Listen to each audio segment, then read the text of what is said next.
A small body lay inside a cardboard box, abandoned among winter weeds and scattered debris along a quiet roadside in Philadelphia, Pennsylvania, United States.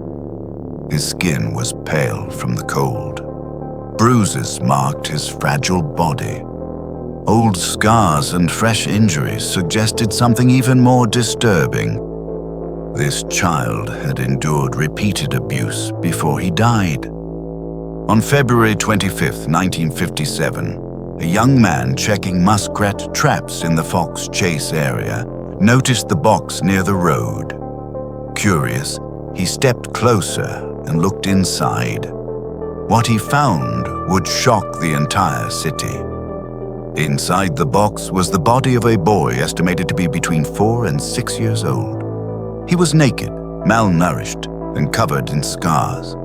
Some appeared old, others were recent.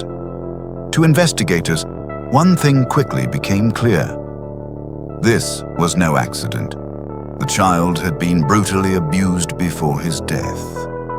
Detectives from the Philadelphia Police Department launched one of the largest investigations the city had ever seen. The boy's fingerprints were taken. Photographs were distributed across the country.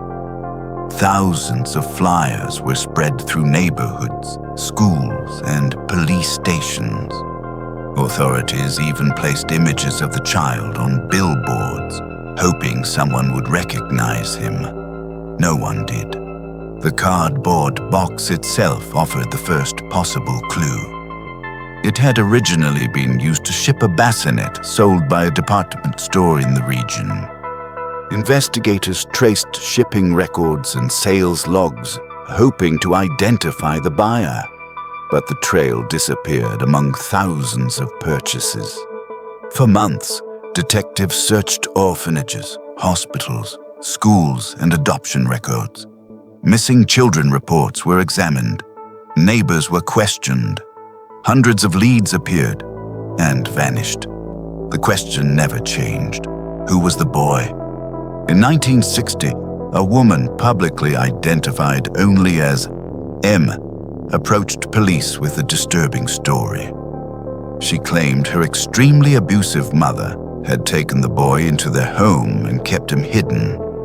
According to her testimony, the child suffered constant beatings and severe neglect. One night, after vomiting during dinner, the boy was violently assaulted.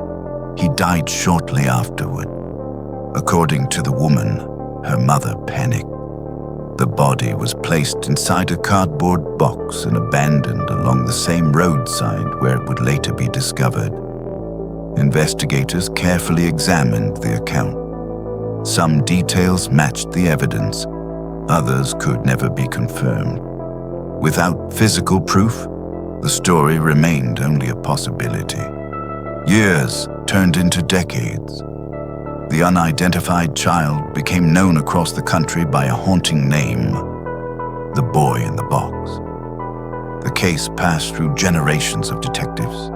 The investigation was reopened multiple times. New forensic technologies were applied. Old evidence was reviewed again and again. Still, the mystery endured. How could a child live for years without anyone realizing he existed? Decades later, one question remains impossible to ignore. Who was the little boy that no one seemed to miss?